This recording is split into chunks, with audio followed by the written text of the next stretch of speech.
Okay, so where do you work? I work at the U.S. Trustee's office in Okay, Wilmington, Delaware, as part of the DOJ.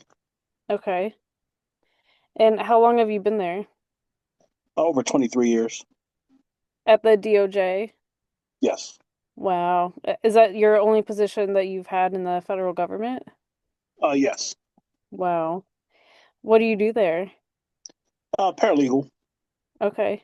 Mhm. Um, did you study criminology or law in school? Well, no, actually, it was a situation where I actually started out in a copy center. To tell you the truth, I was actually copying all the legal documents at a copy center.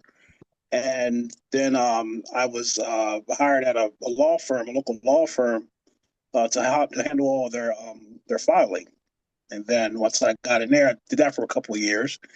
And then one of my coworkers, she got hired over at the trustee's office, and she called me up one day and said, "They got some position over here. Would you like to, come over and get a position here?" So I went over and got hired there, and I was actually doing the filing at the trustee's office, but started to learn a lot of different things based on my experience, and just moved up.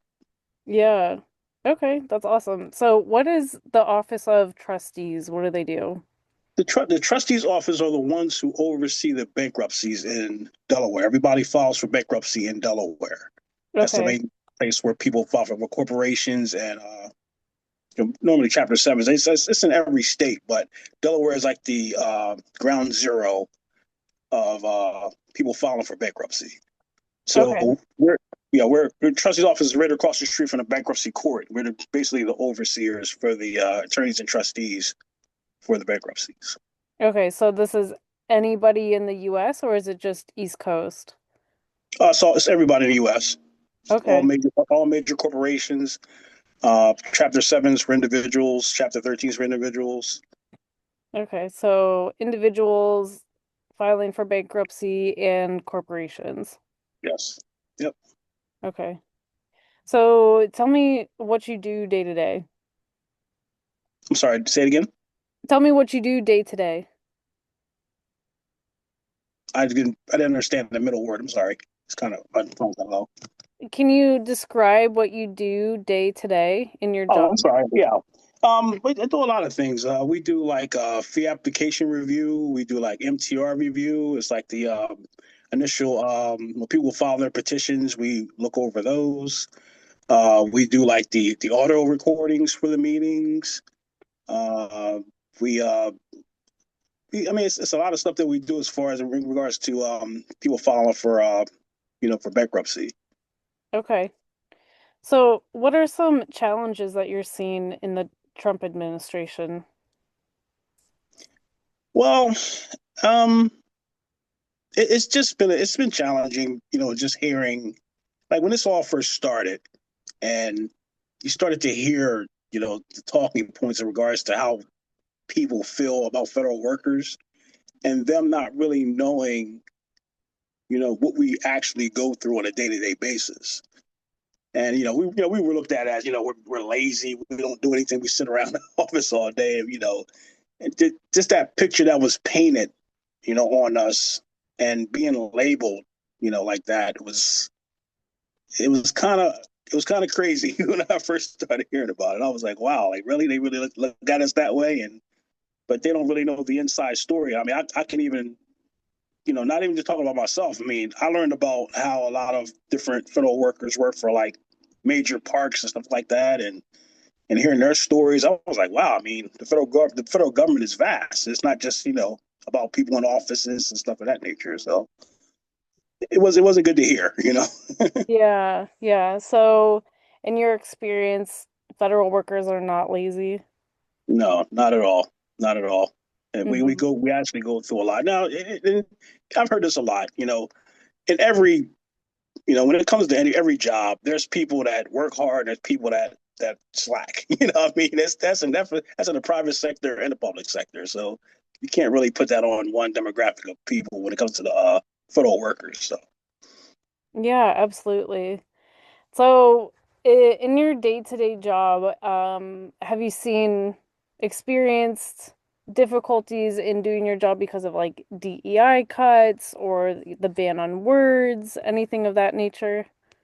Most definitely. From the time this started, I mean, it's a lot better now. I mean, even though we still are in a place of a lot of uncertainty, but when it first started, that was, I mean, it's talk about stressful. Like, coming into the job every day and wondering, what was going to happen, and yeah, your productivity really goes down, when you're living in those type of conditions. So it's not a good feeling at all. So how has DEI specifically affected your job? Like the ban on being able to recognize people for their individuality and their differences. How is that affecting your work? Well, I can say, like for our office, and I want to make sure I don't speak out of context here. Okay, we have several like people of from a DI perspective in our office, and none of us have been affected because the simple fact is that like our office is kind of unique because it's the trustee's office. People don't really hear about us too much. Hmm. They know we're under the DOJ, but we're kind of like they see us, but they're more focused on like USA Aid and all those big major places, organizations. They're more focused on them, but we haven't really been affected. Nobody at our in our office has been like let go or anything of that nature under those pretexts yet. you know, Okay. so and but the thing about that is because since day one, our office has never been filled to capacity. Hmm. It's never been filled to capacity. Hmm. So for people to think like having enough space or having too much space, we're kind of in that same ballpark because our offices actually got renovated twice and we never filled the office up. Never. So that whole thing about, waste and abuse, I mean, it's kind of, a contradiction, if you want to say. Yeah. So has anybody on your team left taking the buyout program, the DRP, or have they left taking the Vera? Yes, it's mostly attorneys, Hmm. and most of them were close to their retirement age anyway. So a lot of them have taken the early retirement. So that's kind of shorting us right now too. So I think that's kind of keeping us in place too, knowing we are already short as it is. So Yeah. So could you give me like a percentage or a number of people that you would say have left your team? right now it's about four out of a four out of a 22 personnel office. Mm-hmm. About four people already. And has that affected your ability to complete work? Oh, of course. I mean, we got more on our table. We like for example, we have more cases filing because we see the environment right now. A lot of people losing their jobs, and a lot of companies are they're going under. So that's going to make the bankruptcy rate go up. So Mm-hmm. we're seeing a more influx of work being put on all of us. So Mm-hmm. yeah. So before I touch on that a little bit, do you think that you guys will be rift at all? Well, that's the funny part. And one of my coworkers came to me yesterday, and because of the way things have happened, a lot of us, and I believe this is just my personal opinion, in our office, we have gotten kind of laxed. And I keep telling people, don't put your guard down. Don't ever put your guard down. Because, for my opinion, what has happened is, and this is just my opinion, because the way things went down between, that whole Doge thing and, Elon Musk, and it kind of fell through. So now they got to be more strategic about letting people go. They got to pretty much go through the actual what do you call it? They got to go to the actual funnels to do things properly in regards to letting people go. Mm-hmm. They can't just do it like now where they're just letting whole organizations go. I guess they're going after the ones they want to go after, but right now, like my office, it seems more strategic in that sense. Okay. So Since you guys deal with bankruptcies across the US, have you seen uh an increase in bankruptcies this year? Oh yeah, most definitely, most Yeah. definitely. Yeah, especially Chapter 7, because that's individuals. Like, because I'm hearing stories every day of people, and plus we get a lot of phone calls from people, because they'll get that, you know, some of them get our letters in the mail from companies they used to deal with in regards to bankruptcy, or they're filing themselves. They gotta, put themselves through the process. So I'm pretty much talking to people all day about, them going through the process of bankruptcy. I have actually, through the years I worked here, I had to actually talk one gentleman off the ledge. He was actually Mm, talking about taking himself out. He was in such financial hardship. He was like, he didn't want to be here anymore. So, yeah. yeah. Yeah. Would you be able to put a number or a percentage to the increase comparing this year to last year? Um, compared to last year, I would probably say maybe like 40% more. That's significant. Oh yeah. Oh yeah. Oh yeah. Yeah. And you said that it's mostly individuals. Yes, mostly individuals. Okay, But so the companies have been at a steady pace because that's been going on for the last 10 years. But as far as individuals for Chapter 7, that has gone up significantly. So, then what do you think that says about our economy right now?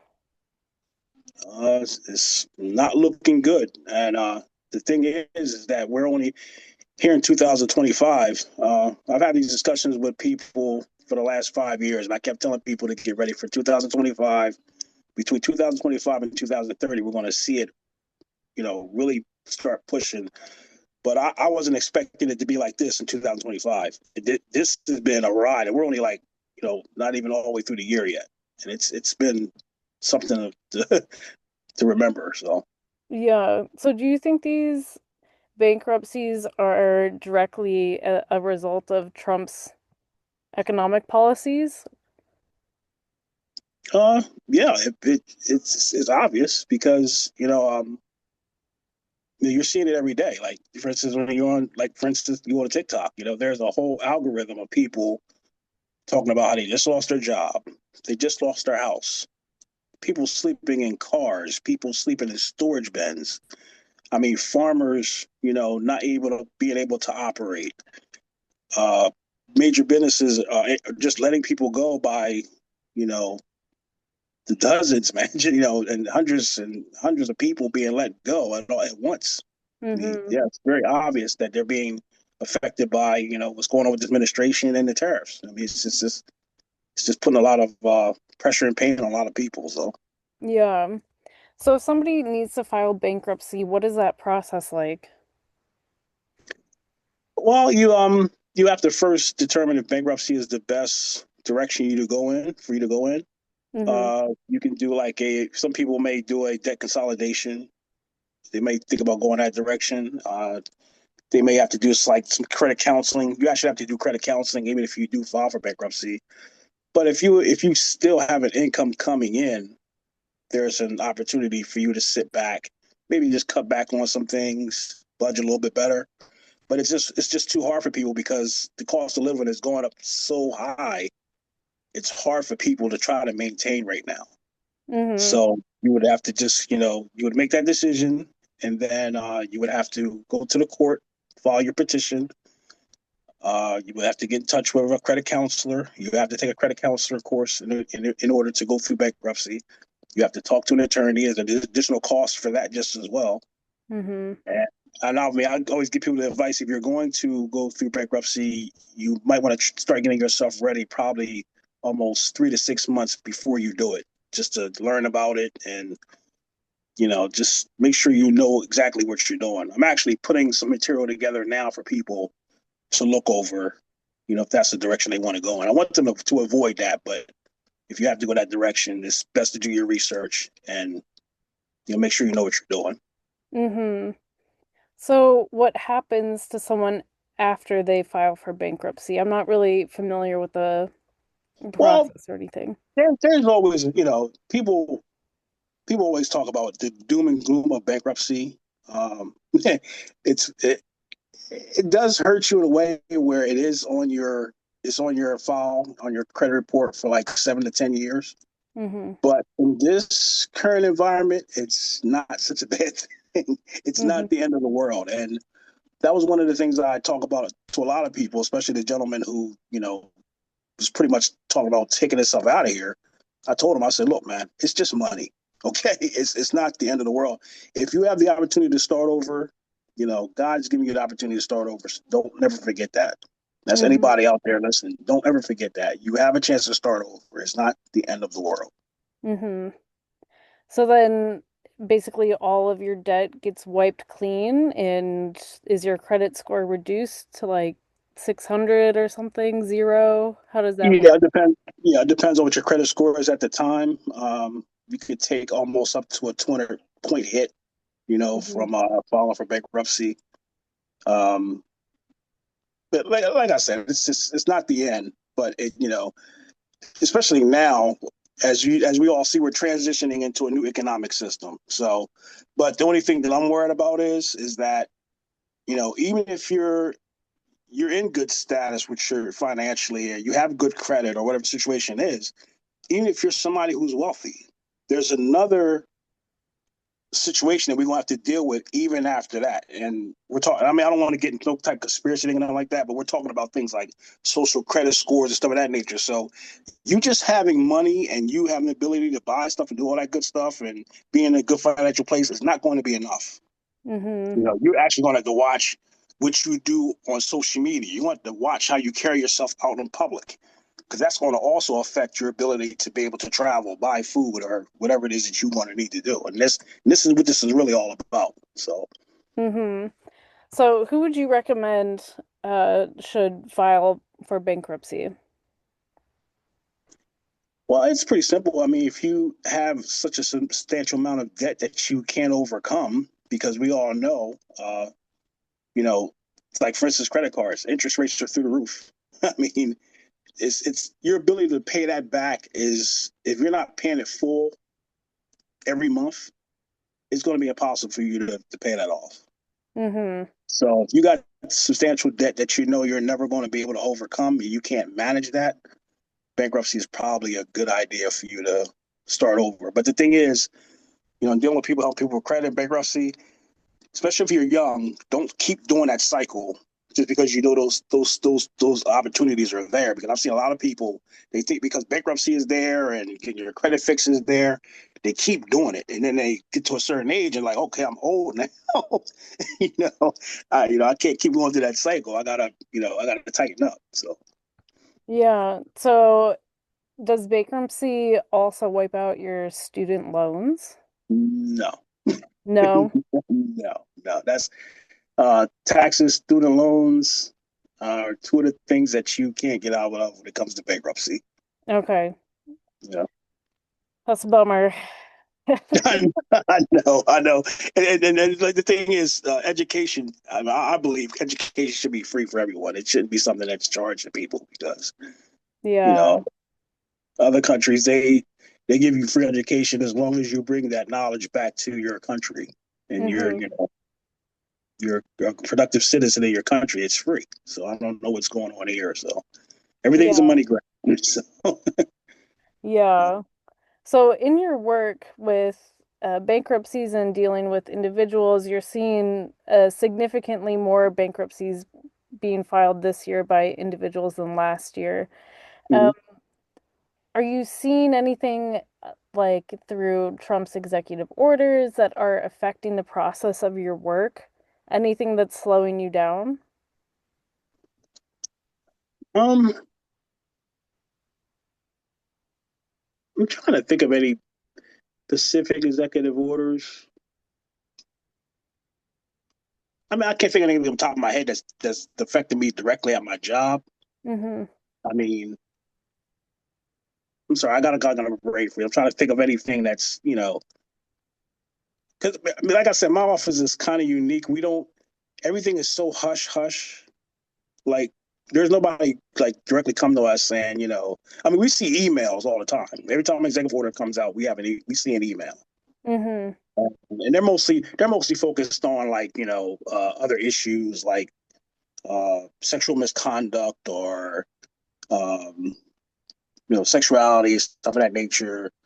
Um, conduct yourself in the workplace, things like that. I mean, it's nothing major that that sticks out for anyone. So, Mm-hmm. Okay, but so of you course, haven't had any significant policy changes. no, just the thing about the loyalty. The loyalty towards, it's very uh it's very known that you're going to have a certain level of loyalty in the future to work for the federal government. Yeah, yeah, In this current administration. So it's yeah. like, okay, Ha it's has your boss or anybody said anything about that? no, not really. I kind of had this conversation with one of my coworkers. The thing about that is that our supervisors are just they're in the line of fire too. So Mm-hmm. it gets to the point, how office politics works. When you're in this type of situation, even if it wasn't anything that was like directly political, let's just say it was in the private sector.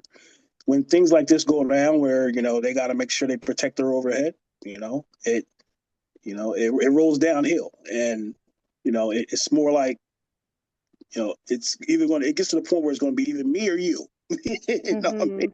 And at the end Yeah, of the day, it's a shame because it can still be you. yeah, yeah.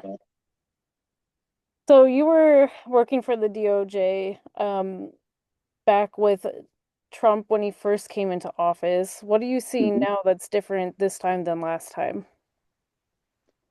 Well, it's obvious that the first time he didn't really have a foot in the game. He didn't really know how to, work his presidency. You could kind of tell, he wasn't really familiar with that.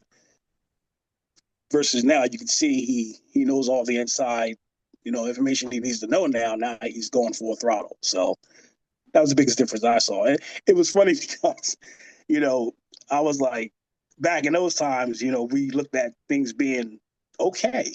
Hmm. Things were they weren't that bad or whatever. But we're seeing a totally different animal this time around. You know, Hmm. so Yeah. Um, so what are some other things that you're experiencing in your work? Have you experienced any positives since Trump has come into the office? hmm, it's really hard to pull any positive out of being in a place of stress and uncertainty every day. Mm-hmm. And and I mean, like like for example, they had a pay freeze, and over that period of time, probably about 10 years of that time, we haven't seen an increase in our pay. Hmm. So, as you know, the cost of living has gone up. Mm-hmm. Things are not very affordable. So Mm-hmm. it's been a struggle. It's been a struggle. I mean, going to work and it feels like you're just working all the time just to pay bills. Yeah. It's not a good feeling. It's not a good Yeah. feeling at all. So Yeah, even with you get the percentage increase every year. Um, like 3%, 5%, those mhm, little increases that hasn't helped. not at all. It's The not, last the last one I can remember, I don't mean to cut you off though. I'm sorry. no, Uh, go ahead. the last one I remember, it was $20. Oh, I was, really? I was like, it was like a 1% increase. I was like, okay, am I even going to notice that? Yeah. But Hmm. Interesting. Yeah. Um, it's tough. It's tough when like the pay bumps that they do give you, they don't even keep up with inflation. Like you said, not you're a, just paying, you're working to pay your bills all the no, time. if you And could do that. Right. yeah, yeah. And that's something that a lot of people don't understand. People who are outside of the government, they think that people who are federal workers are getting rich in these jobs, like the elected politicians, right? But that's not it. Like We're just So, everyday Americans, just everyday people trying to pay our bills. people in my office like during this summer period. When I asked them, like, I'm talking more like people on my level, like paralegals, clerks, asking them, they go on vacation. You're like, where are you going? They're like, nowhere. Yeah. Staying home. They may take a beach trip down, downstate for a little while, for maybe for one day, but no one can afford it. Mm-hmm. So, so Yeah, absolutely. So yeah. what is a message that you would like to get across to the public about your experience right now? Well, it's not going to set a good precedent in regards to people, especially our younger people coming out of school. Like there was a high percentage of people coming out of college who wanted to work for the federal government, and I think Hmm. this is going to be a very negative blow when they're seeing what's going on. They're like, I might as well just stay in the public sector because who wants to go through that? I mean, it's not a good feeling at all. It's not a good feeling. I mean, so Yeah. I don't. Yeah. So you're saying that it's a bad, right now what the government is doing is bad for the future after Trump leaves office? Well, who knows? I mean, if a new administration comes in, it may be something different. Mm-hmm. I'm listening to a lot of different people giving me advice that are, very familiar with the federal government. Um, the funny part about it is that there are there are sectors that are still hiring. That's the part that's funny. They're Mm-hmm. still hiring in certain places at the same time where they're letting people go. So where people are Yeah. kind of like, huh? Like, what's going on here? Like, on one end, you're saying waste and abuse, or I'm a clear the swamp, but I think what it is, like I said, it's about loyalty. They Mm-hmm. want to put the people in there that are loyal to this current administration. That's what it's really all about. Yeah. I just applied to a couple jobs on USA Jobs the other day, and I saw that they actually did implement those 5 questions that were in the Wow, open wow, gym. Yeah. wow, yeah, What's wow. your favorite executive order and how do you promise to uphold the Constitution at like after you upload your resume and all that stuff, it's the last page before you submit your application. Now I gotta ask. I mean, is anything based on merit? I mean, is it based on your actual skills? Like, you know what I mean? Like, So in that OPM memo that came out, I think it was like June or July. I think it was in June that it came out. They said that they want to get rid of education requirements. They want to get rid of um hiring people from elite universities. They want to focus on hiring from rural America, religious-based universities. They want to hire from land-grant universities, focus on 4-H clubs and uh, things of that sort. Oh, they also want to focus on hiring from people who have a background in criminology, they were previous police officers, stuff like that. So for any position, they're not looking to see how educated you are anymore, right. which is kind of crazy. You want the best, most educated people to be working for you, right? You want, like, what? I don't understand. It's backwards. You want people from Harvard working for you Mm-hmm. because they're Right. very smart, but Right. they don't want people from elite universities. That doesn't even make sense. But then you'll sit around and say, I mean, like for instance, I hear Trump say, we're going to turn to a merit base, and focus on education as far as the hiring process. But that doesn't. It seems like nepotism is going to be the new. Yeah. It's who you know. It's like wow. Yeah. So that's the thing that I don't understand is like he's talking about focusing on a merit-based system, but their version of a merit-based system is just completely backwards. It's not actually merit-based. No, it's not. It's not at all. Yeah. So and they want to get rid of many of the traditional hiring pathways, like the recent grads program, pathway program, and other hiring pathways like that, Mhm. which I'm envisioning would affect your office. Did you guys ever get like pathways interns or recent grads coming to your office and working? We had an attorney from another office come in to help us out. We did have an intern, but she didn't. That was like just early, like the beginning of the summer. She worked. We sometimes we have interns come in. They work for like a couple of weeks, Mm-hmm. get their feet wet. Learning bankruptcy, how to handle cases, how to go to court, stuff of that nature, handle the paperwork. Mm-hmm. So I guess to help them with their credits, I guess. Yeah. Yeah, Well, you that's pretty guys much might it. be seeing fewer interns coming in, fewer recent grads coming in since they're cutting those programs, those pathway programs. I don't know. I mean, it's really hard to say. I mean, they don't really give us a heads up. Usually, when somebody's come in, and we don't know like a week ahead of time. Mm-hmm. Then somebody come in, we don't know like months or prior to that. Yeah. So has Doge affected your work at all? Did they ever come in? Did they ever request documents or information from you guys? Got a funny story for you. We have GSA works at the bottom of our building. They Okay. probably work in most of the bottom of most federal buildings.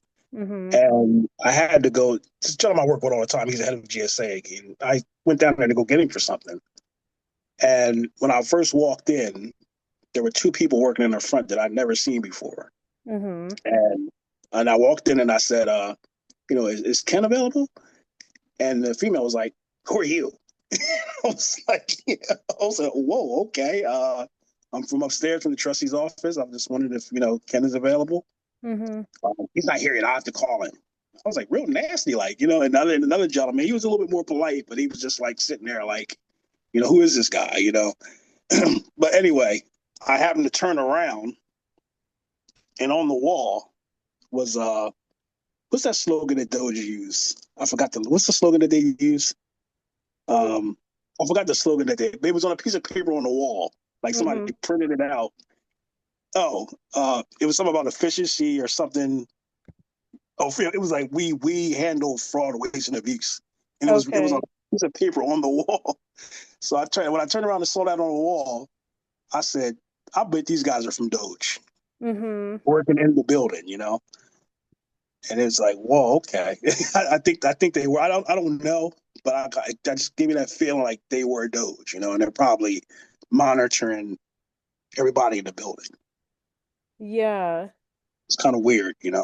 Yeah. So they were kind of rude to you. Like you didn't know who they were, they didn't know you, and they weren't polite at all. Yeah, it was just like, who are you to be asking? And Yeah. then even, I didn't want to ask the guy that I usually talk to. I didn't want to pry, but you could kind of, even when he got there, you could feel like the energy on him, like he was under a lot of pressure. Mm-hmm. And I actually wanted to ask him, is that Doge? I wanted to ask him, but I said, I'm not going to put him on the spot like that. Hmm. It's just weird. I mean, we haven't have any direct, connection with him other than the email thing, but Yeah. it just seems like those guys are probably from the Doge organization. I need to go Yeah. back down if they're still there, just to walk in there. I haven't done it since that day. So it's been like 2 months. Yeah. So, in your 23 years in your job, have you experienced fraud, waste, and abuse? Have you seen anything like that?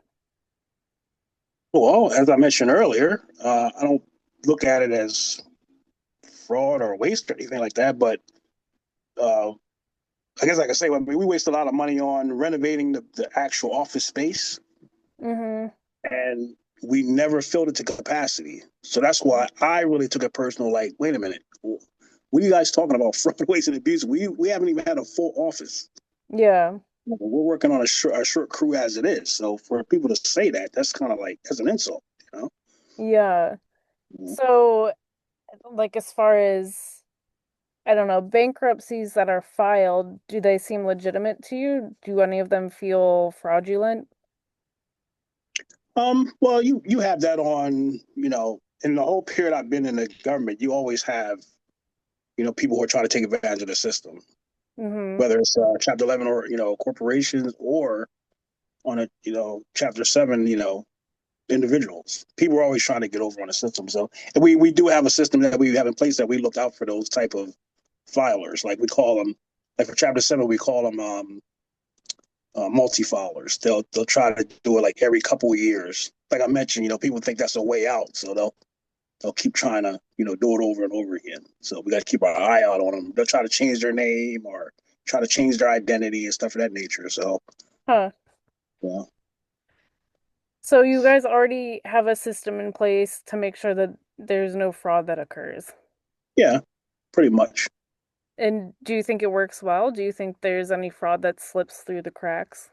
Well, of course. I mean, you can't catch everything. I mean, especially when you're dealing with, as we all know, when you're dealing with a lot of money, a lot of assets. There's going to be some things that get through the cracks because Mm-hmm.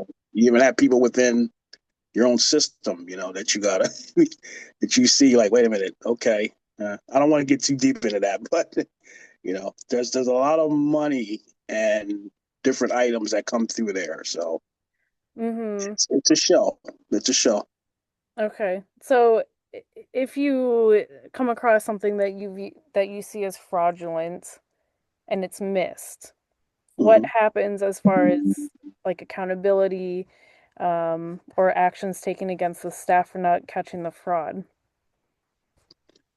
Mm, well, I haven't really experienced that. I mean, in our office, it's more like a situation where if it happens, maybe a meeting that happened and we'll discuss it, to make sure that we're tightening things up to make sure we catch it, if it comes through the office again. Mm-hmm.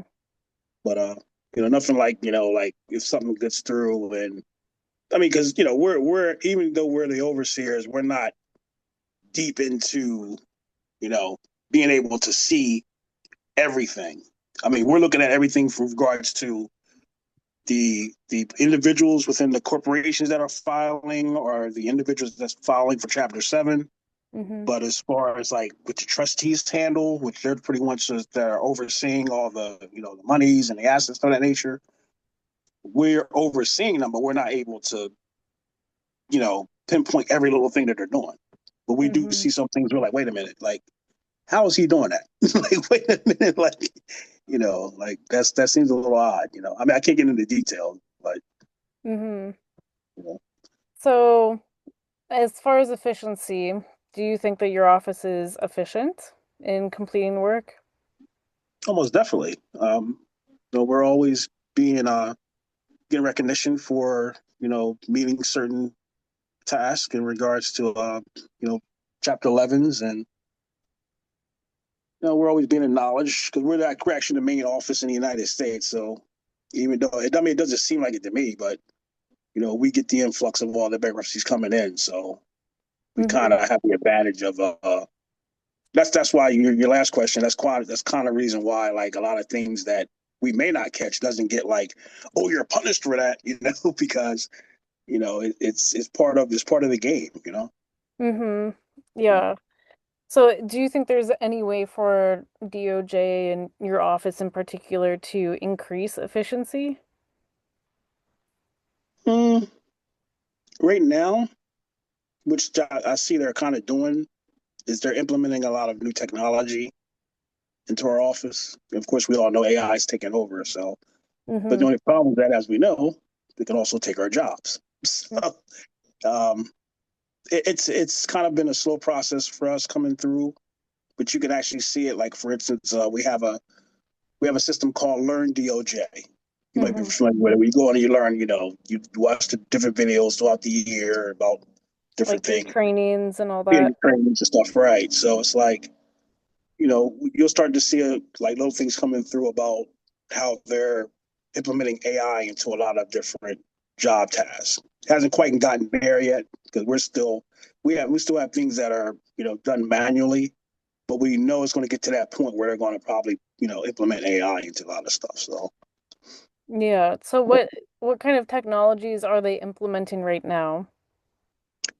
like for instance, like I mentioned, fiat review. Like that's just fiats are like these are the this is the paperwork that the local council puts through our office to let us know what they're spending that's beneficial to the estate. And for example, like if they're taking a meeting, they're taking a trip to New York, and they have to meet with a corporation in New York. They can't be overspending on hotels or limo drives and stuff like that nature. So we have an AI tool that we use that actually does that automatically. Looking through the fee apps, they send us like a code of their fee apps, and we put it through the system, and it pretty much pinpoints every little thing that they do, so we can kind of catch any misuse of anything that's going against the estate. Hmm. Interesting. Yeah. And when you put it through the AI, does it do a pretty good job? It's getting a little technical. It's it's kind of like overkill. What I mean? Because we used to looking at something manual. Like I used to look at fee apps manually over the years, and then when I put it through this AI system, it's kind of like, okay, I don't need all that information. You know what I mean? I'm just trying to focus on this right here. It really goes into it, which I guess that's what they want, but in some ways it kind of makes the job harder. I know that sounds crazy, but like, wait a minute, you're giving me too much information. I don't need all that. I just need you to focus on this, and this, and then Yeah, so and you having done this job for a long time, you know exactly what you're looking for, and the yeah, AI yeah, is still learning. right, exactly.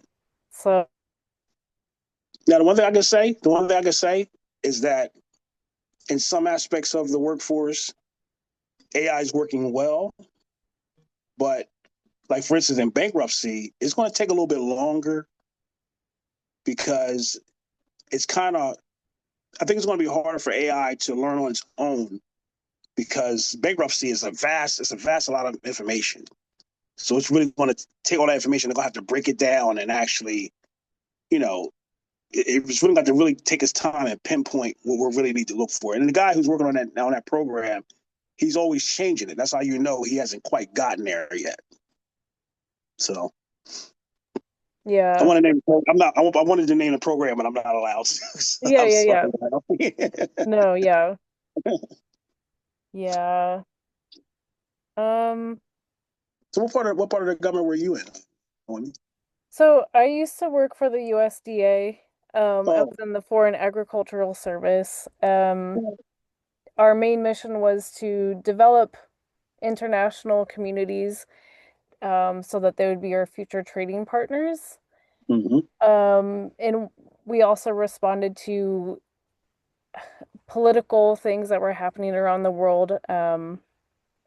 So, for instance, the Russia sanctions against Ukraine on the wheat stuff, we Mm-hmm. had a project to help other bread baskets in the world increase their wheat production so there wasn't a global economic collapse.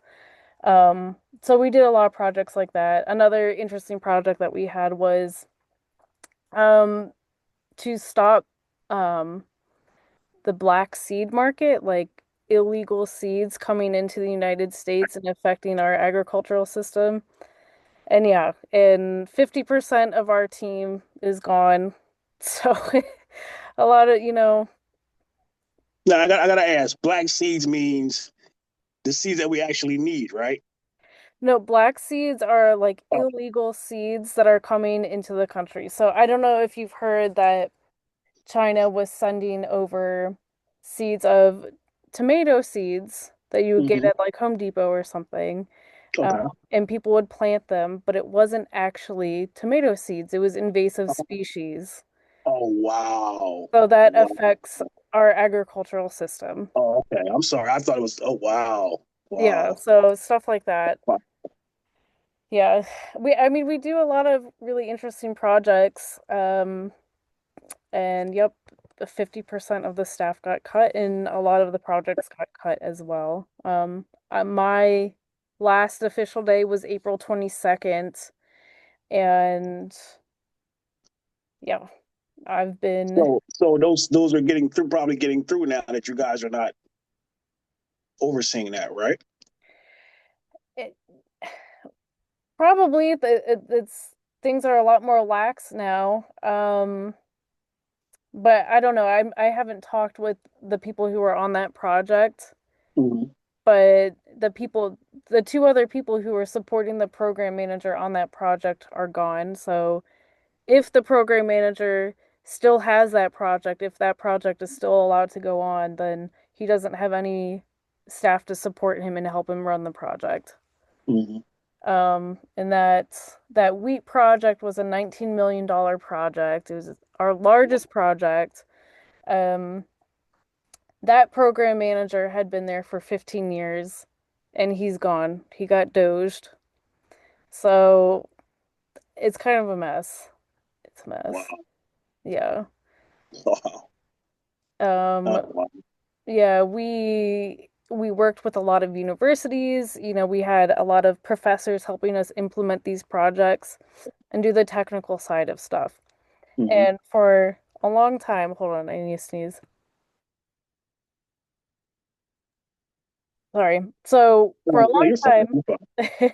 we I had, understand. Believe me. I understand. I understand. I mean, it's overwhelming, man. It's like, my God, like yeah, the we uncertainty had is not comfortable. university partners sending in their invoices to us, asking us to pay them because we are legally obliged to pay them for the work that they're doing, but Hmm. we couldn't pay them for months. For months, they were sending us emails. We haven't heard from you. What's going on? We weren't legally allowed to talk to them because there were stop work orders. So we couldn't talk to them about what was going on. We couldn't pay them. And now there's less staff to actually do that work and pay them and all that stuff. So it's and those people who were requesting their money, they're from red states like Mississippi and Idaho. Yeah. So it's a mess. Hmm. Yeah. So, what are some last thoughts and comments that you have about how the Trump administration is affecting your ability to do your job? Well, I'd say it's not fun at all. It's just not fun at all. I mean, it takes your ability. It takes the part of joy out of the job. And Hmm. like I mentioned, like even though it was a sad moment in my life where like I don't want to drag this on. But like for instance, we have like what's called 341 meetings. That's the actual recording of the people's bankruptcies, right? We Hmm. actually used to have them in our building, but since COVID hit, they removed it out of our building. But I was the one who was to go set the recorder up so the trustee could do the meetings. And the people that are about to do the meeting would be out in the hallway. And you don't know how many people would stop me. I mean, just in panic mode, feeling a lot of anxiety, like, what is this meeting about? And am I going to be okay? And I had to talk them down. I had to pull people out of the building. I had to people take them around the corner, get them some water, tell them Hmm. to relax. You know, everything's going to be okay. I even had DJ Jazzy Jeff come in for his case. You know, the guy from Will Smith and Prince of Bel Air. You know, he came in Hmm. one day, and him Hmm. too. He was they would have me all about it. I told him the same thing. But the point I'm making is that over the years, I got joy out of helping people get through that process, and now seeing what's going on is kind of put a lot of darkness over that for me. You know what I mean? It's like, wow, like did I do all that for nothing? I mean, I'm always going to take it with me that I help someone, but it's just not a good feeling, you know. Yeah. Yeah. So, Well, I'm sorry that you're going through this. I'm glad that you're still sticking to it. Do you foresee yourself staying in throughout this administration? well, to add to your thunder, Naomi, I'm I'm I'm in position for early retirement. Hmm. But the thing is, of course, if you take it too early, you're not going to get all your benefits. And OPM has made me fill out this application. I'm on my third time now. Mm. Each time I filled it out, they moved the goalposts. Hmm. So it's Okay. like, and actually today I finished up the last time today Okay.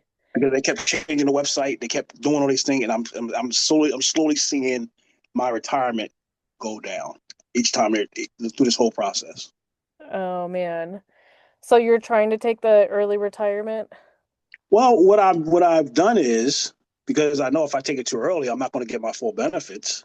Yeah. So what I've done is I put it till January of 2026. I put it out and I told them specifically I'm only doing this in the case I get riffed. Mm-hmm. I Yeah. just put it in place in case I get riffed, and I have something to back myself up. But I even know, I'm still gonna have to find another job because looking at my numbers right now, it's not enough. Yeah. It's Yeah. not enough to live on. So And that's even with the government pension, right? Like, exactly, exactly, exactly. yeah. So Well, I thank you for your time. I really hope things get better for you. I can feel the energy coming off. I'm put you in my prayers. I mean, I know it's been rough. I mean, you guys are kind of the ones who got hit early, and it's just when I heard that, I was like, my God, it's, this is not good. So, but Yeah. I also got you in my prayers, and hope everything works out for you just as well. Hopefully, we'll see better days for the future. Thank you. Have a good night. You too. Bye. Bye.